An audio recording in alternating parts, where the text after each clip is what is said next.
Hello everyone, I again welcome you all on my YouTube channel Grabs the Knowledge, and thank you very much for giving a lot of love to my previous video. So in today's video we are going to start the chapter 1 of class 11, that is economics and economy. Okay, without wasting your much time, I'm gonna start the chapter. So basically in this chapter we will learn that what is economy, what is economics, and type of economics, type of economies. ठीक है, all the things we are going to learn in this video. So first of all, that what is economy. Economy क्या होता है? तो economy क्या होता है? And economy is a system which provide people with the means to work and earn a living. Economy क्या है? एक सिस्टम है जिससे लोगों को उनका वर्क करना मिलता है, प्लस उनको कैसे अपनी लिविंग अर्न करनी है वो उनको पता चलता है. ठीक है, इकोनॉमी क्या है? वो सिस्टम है जहाँ से लोगों को अपना वर्क क्या करना है, उन्हें क्या काम करना है वो पता चलता है, प्लस उन्हें क्या अर्न करना है, अपनी लाइवलीहुड कैसे अर्न करनी है वो हमें पता चलता है. Then what is economics. Economics क्या होता है? Economics is a science. Economics क्या है? साइंस है of human behaviour concern with allocation of limited resources. किसका? ह्यूमन बिहेवियर का. किसके कंसर्न में? Allocation of resources in such a way that consumer can maximise its satisfaction, producer can maximise its profit and society can maximise its social welfare. ठीक है, इसमें क्या होता है इकोनॉमिक्स में? इकोनॉमिक्स इज अ साइंस जिसमें हम ह्यूमन बिहेवियर पढ़ते हैं एलोकेशन ऑफ रिसोर्सेज के कंसर्न में. ठीक है, और वो किस वे में होता है एलोकेशन ऑफ रिसोर्सेज? जिससे कि कंज्यूमर को फुल सेटिस्फैक्शन मिले और प्रोड्यूसर का प्रॉफिट मैक्सिमाइजेशन हो और प्लस सोसाइटी का वेलफेयर हो. ठीक है, ये होता है हमारा इकोनॉमिक्स. इकोनॉमिक्स एक सब्जेक्ट है और इकोनॉमी क्या है? एक सिस्टम है. ठीक है, इकोनॉमिक्स या एक साइंस भी कह सकते हो, एक सब्जेक्ट भी कह सकते हो, लेकिन इकोनॉमी क्या है? एक system. Now come to next topic, that is micro economics. Micro economics क्या होता है? माइक्रो इकोनॉमिक्स में हम जो इकोनॉमिक्स इश्यूज होते हैं वो स्मॉल इकोनॉमिक यूनिट्स के रिलेटेड में पढ़ते हैं. ठीक है, मतलब या तो किसी एक इंडिविजुअल कंज्यूमर के इकोनॉमिक इश्यूज़ के बारे में पढ़ेंगे या किसी इंडिविजुअल प्रोड्यूसर के इकोनॉमिक इश्यूज़ के बारे में. मतलब यहाँ पे कि हम उन इकोनॉमिक इशू को एक स्मॉलर यूनिट में पढ़ते हैं. ठीक है, एकदम वास्ट वे में नहीं पढ़ेंगे. ठीक है, या तो किसी जैसे हमें अगर हमें पढ़ना है तो हम एक इंडिविजुअल कंज्यूमर के बारे में पढ़ेंगे. आपको मैंने प्रीवियस वीडियो में भी बताया था कि अगर हम एम्प्लॉयमेंट की बात कर रहे हैं तो पर्टिकुलर आगे के इंसान के एम्प्लॉयमेंट की बात करेंगे तो वो हमारा माइक्रो इकोनॉमिक्स में आएगा, और अगर हम पर्टिकुलर एक नेशन के अनएम्प्लॉयमेंट की बात करेंगे तो वो हमारा मैक्रो इकोनॉमिक्स में आएगा. तो वही चीज़ यहाँ पे है. अगर हम इकोनॉमिक प्रॉब्लम्स हैं जो हमारी जो इकोनॉमिक इश्यूज़ हैं उनको एक स्मॉलर यूनिट में पढ़ेंगे, स्मॉलर इकोनॉमिक यूनिट में पढ़ेंगे तो वो हमारा माइक्रो इकोनॉमिक्स कहलाता है. नेक्स्ट है हमारा कि माइक्रो इकोनॉमिक्स के 3 वाइटल कंपोनेंट हैं. पहला है थ्योरी ऑफ कंज्यूमर बिहेवियर और डिमांड, दूसरा है थ्योरी ऑफ प्रोड्यूसर बिहेवियर और supply and theory of supply. इस चैप्टर में इन्हें बहुत ब्रीफली डिफाइन किया गया है क्योंकि यही आगे चैप्टर्स हैं पूरे माइक्रो इकोनॉमिक्स में. बस यही 3 सबसे मेन टॉपिक्स हैं. पूरी माइक्रो इकोनॉमिक्स इनके ऊपर डिपेंड. ठीक है, इसमें सबसे पहला है theory of consumer behaviour. Consumer behaviour में क्या होता है? इसमें हम पता लगाते हैं कि जो कंज्यूमर की इनकम है उसको वो कैसे डिस्ट्रीब्यूट करे कि उसको फुल सेटिस्फैक्शन मिले. ठीक है, इसमें सबसे बड़े जो थ्योरी ऑफ डिमांड की रिलेशन होती है उसमें सबसे बड़े 2 चीज़ें कौन सी होती है? डिमांड और प्राइस. ये सबसे चीज़ें मेन होती है थ्योरी ऑफ डिमांड के लिए. ठीक है, फिर है थ्योरी ऑफ प्रोड्यूसर बिहेवियर और थ्योरी ऑफ सप्लाई. इसमें क्या होता है कि इसमें हम ये पता लगाते हैं कि प्रोड्यूसर को क्या प्रोड्यूस करना है और कितना प्रोड्यूस करना है. क्या प्रोड्यूस करना है और कितना प्रोड्यूस करना है, what to produce and how much to produce. ठीक है, और इसके 2 मेन चीज़ें कौन सी होती हैं? प्राइस और सप्लाई, और इसमें प्रोड्यूसर को क्या मिले, मैक्सिमम सेटिस्फैक्शन मिले। जनरली क्या कहते हैं, जो प्रोड्यूसर होते हैं ना वो लार्ज यूनिट स्केल प्रोडक्शन करना पसंद करते हैं, क्योंकि उससे उनकी क्या होती है, जो पर यूनिट कॉस्ट होती है वो रिड्यूस हो जाती है। ये सारा नेक्स्ट जब इनके टॉपिक्स आएंगे ना तब हम पढ़ेंगे। फिर है theory of price. Theory of price मतलब जो कमोडिटी है उसके क्या प्राइस बनेंगे वो डिटरमाइन करना होता है थ्योरी ऑफ प्राइस में। और वो किसकी मदद से होते हैं, डिमांड और सप्लाई की वजह से। जहाँ पे डिमांड और सप्लाई इंटरैक्ट करेंगे वो उस पर्टिकुलर कमोडिटी का प्राइस होगा। ठीक है। अब मैक्रो इकोनॉमिक्स। मैक्रो इकोनॉमिक्स का मतलब क्या होता है, macros means large in economic, large economy as a whole deals with economic issue related to economy as a whole.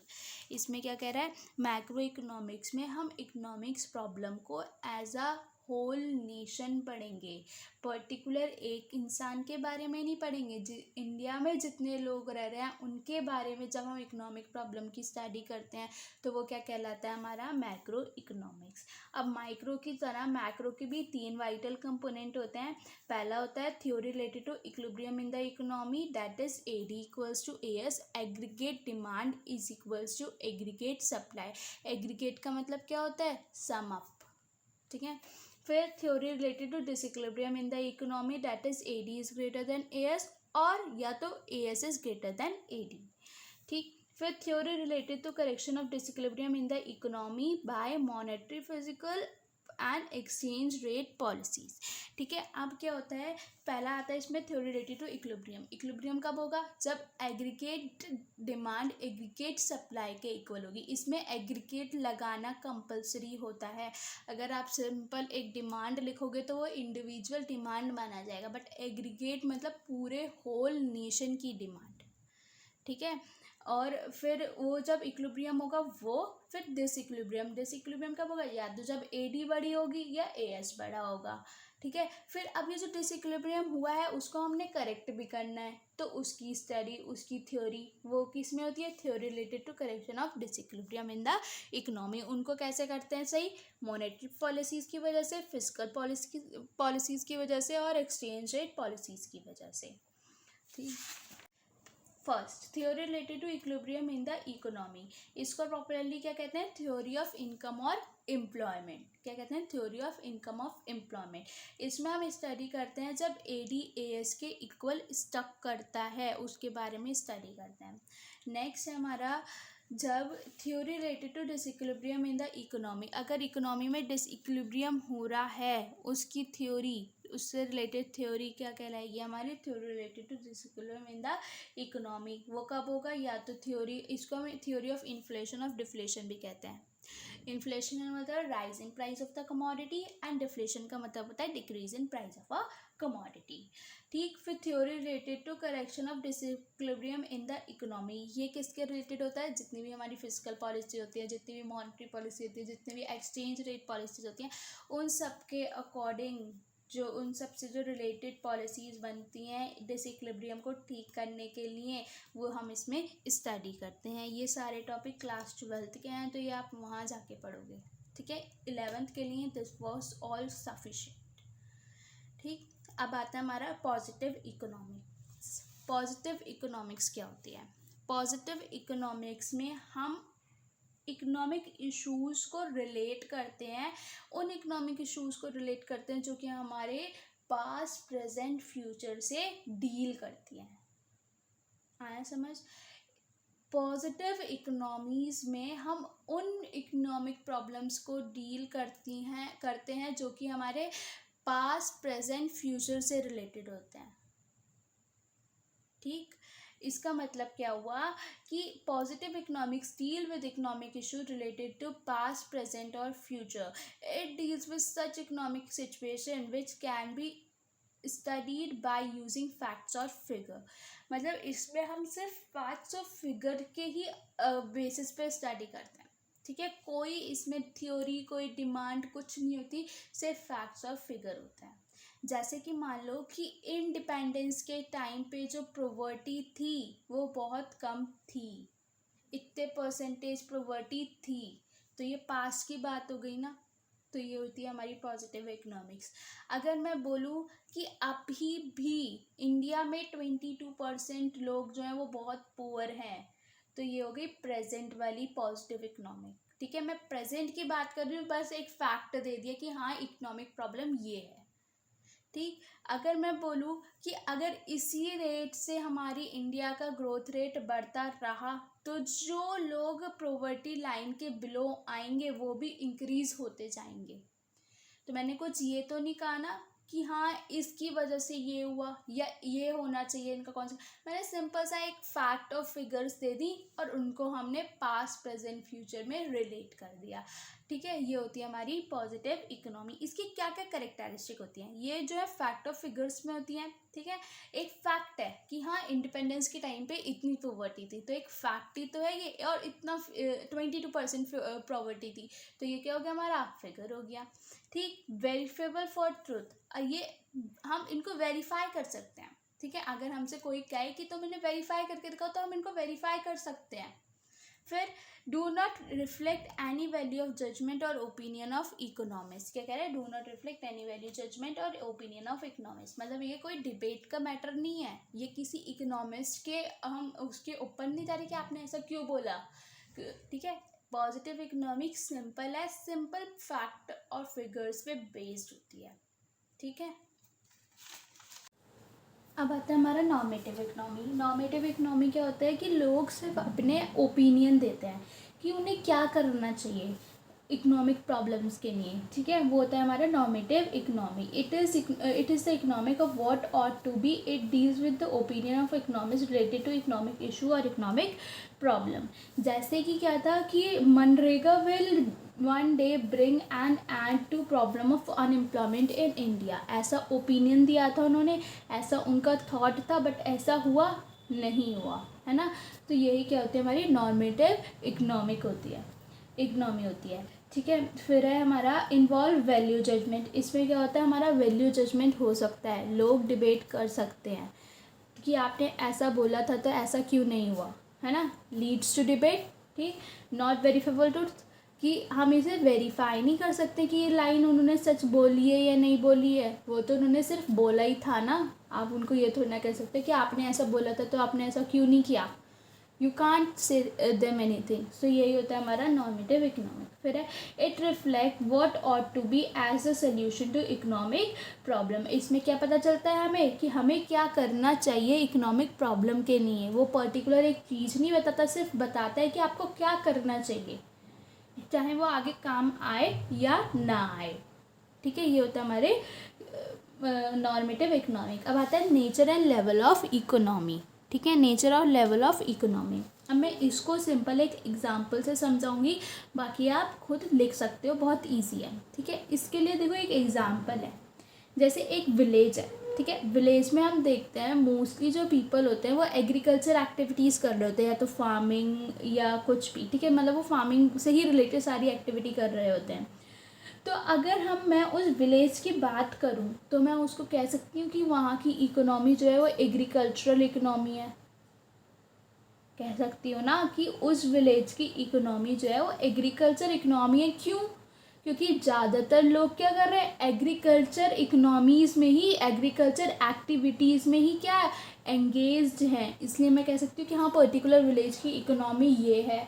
अगर मैं इनफैक्ट अगर किसी अर्बन एरिया की बात करूँ, वहाँ पे बहुत अच्छा मॉडर्नाइजेशन हो रहा है, बहुत टेक्नोलॉजीज़ आ रही है, तो मैं वहाँ की इकोनॉमी को कह सकती हूँ कि ये बहुत डेवलप्ड इकोनॉमी है ना। तो यही होता है नेचर ऑफ इकोनॉमी। अब मैं अगर लेवल ऑफ इकोनॉमी की बात करूँ, हम नॉर्मली देखते हैं जो विलेज के फार्मर्स होते हैं वो बहुत ज़्यादा रिच होते हैं और वो हाई लेवल प्रोडक्शन एक्टिविटी में एंगेज होते हैं। ठीक है, तो हमें इससे क्या कंक्लूजन मिलता है कि जो विलेज होते हैं जिसमें रिच इकोनॉमी होती है वो ये डेवलप्ड इकोनॉमी है ना, उसका लेवल अलग होता है अगर हम बात करें उन फार्मर्स की जो हमारे नॉर्मल हैं। ठीक है, तो ये था हमारा लेवल ऑफ इकोनॉमीज। ठीक है, उसमें हमने क्या करा कि उनका लेवल क्या है प्रोडक्शन एक्टिविटी करने का, उसको हम देखते हैं। और नेचर में क्या करते हैं कि पर्टिकुलर जगह के लोग मोस्ट प्रॉपरली किस एक्टिविटी में एंगेज हैं, वो वहाँ की क्या होती है, इकोनॉमी होती है। अब आ जाओ हमारा type of economy, centrally plan market economy और होती है हमारी mix economy. Centrally plan economy में क्या होता है कि सारा जो चीज़ें कंट्रोल करता है ना वो गवर्नमेंट करता है। मार्केट इकोनॉमी में क्या होती है, जो मार्केट फोर्सेस होती हैं वो कंट्रोल करती हैं। और मिक्स इकोनॉमी में क्या होता है कि जो कंट्रोल होता है, वो जो रेगुलेट की जाती है वो तो गवर्नमेंट करती है, ठीक है। और लेकिन उन्हें चलाता कौन है, मार्केट या you can say market forces चलाती हैं, ठीक। फिर नेक्स्ट है हमारा कि उसमें होता क्या है, सेंट्रली प्लान में उनका मोटिव क्या होता है, सोशल वेलफेयर, इनका मोटिव क्या होता है, प्रॉफिट मैक्सिमाइजेशन। और मिक्स इकोनॉमी का मेन मोटिव होता है दोनों चीज़ें, कि प्रॉफिट मैक्सिमाइजेशन भी हो जाए और लोगों का सोशल वेलफेयर भी हो।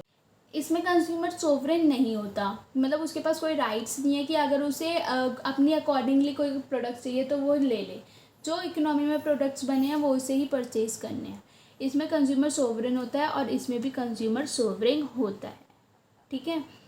फिर है हमारा मोस्ट रिसोर्सेज, इसमें क्या होता है, गवर्नमेंट कंट्रोल करती है, इसमें पीपल कंट्रोल करते हैं। और इसमें जो प्राइस होते हैं कमोडिटी के वो तो मार्केट डिटरमाइन करती है, लेकिन उन्हें रेगुलेट कौन करता है, गवर्नमेंट करती है, ठीक। इसमें पब्लिक सेक्टर सबसे ज़्यादा डोमिनेट करता है, इसमें प्राइवेट सेक्टर सबसे ज़्यादा डोमिनेट करता है, और इसमें दोनों ही सेक्टर सबसे ज़्यादा dominate. So this was all today for today's video, and this was all the topics of chapter 1 class 11th. And I again request you all to like, comment, share the video if you liked it, and subscribe the channel. Thank you and have a nice day.